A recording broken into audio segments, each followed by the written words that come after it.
Premier League footballers, what with their millions of pounds and their fancy houses and their sports cars, they should be doing more. Hang on, let's just think about this for a minute.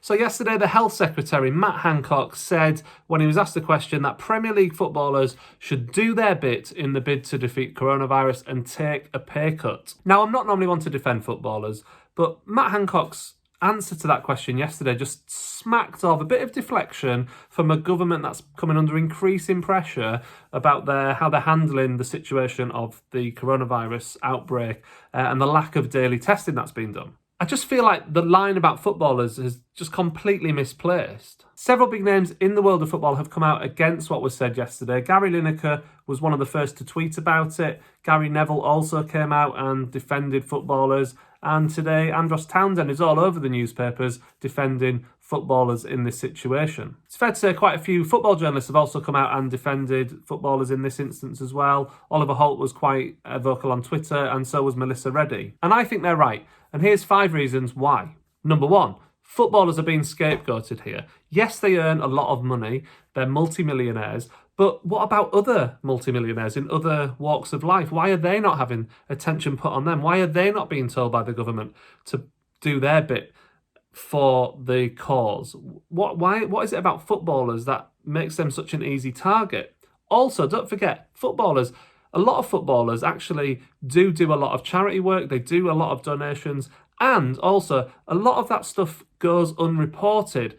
Just because that hasn't been publicised doesn't mean it hasn't happened. Reason number 2, let's look at the billionaire owners of the clubs, shall we? Let's point the finger at them rather than the employees in this situation, who are the footballers. Some Premier League football clubs, including my own Newcastle and Tottenham, have furloughed staff this week. Now, in the case of Tottenham, Daniel Levy has had a bonus this week, a multi-million-pound bonus, and yet he's sort of happily furloughed the staff in order to save Tottenham some money. So I think it's actually, some of this should be directed at the football clubs and the owners of the football clubs rather than the players themselves. Reason number 3, this was a deflection by the government and Matt Hancock in particular. Footballers are seen as the easy target, aren't they? They earn a lot of money, they're quite often seen as flashy and all this sort of stuff.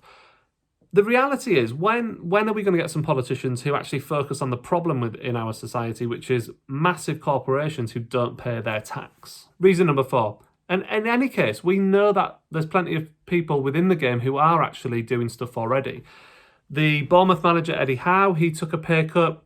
Brighton's manager, Graham Potter, took a pay cut. And the Leeds United staff are currently accepted a wage deferral, including the first team squad. So there are people within football who are already doing stuff at individual clubs. Some of it just isn't being publicised, and it leads me on to point 5, really. And point number 5 is that the PFA have actually been holding meetings. Now, there's a lot going on in the world, in the world of football.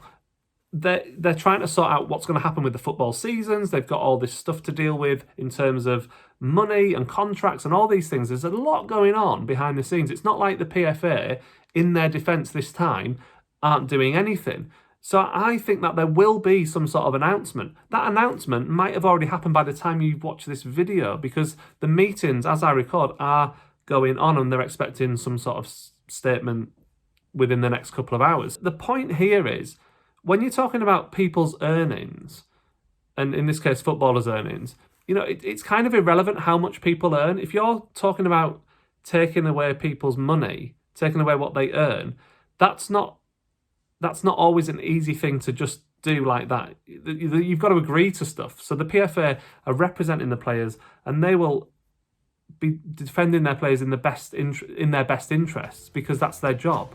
So there you go, there's my view on the situation. I think that footballers in this instance are being scapegoated. I do think they're an easy target, and I do agree with the likes of Gary Lineker and Gary Neville that they are being scapegoated in this instance, and that actually things are happening behind the scenes to come to some sort of arrangement about this. Thank you for watching my video. I hope you've enjoyed it. If you have enjoyed it, please consider subscribing, and I will see you really soon for another video.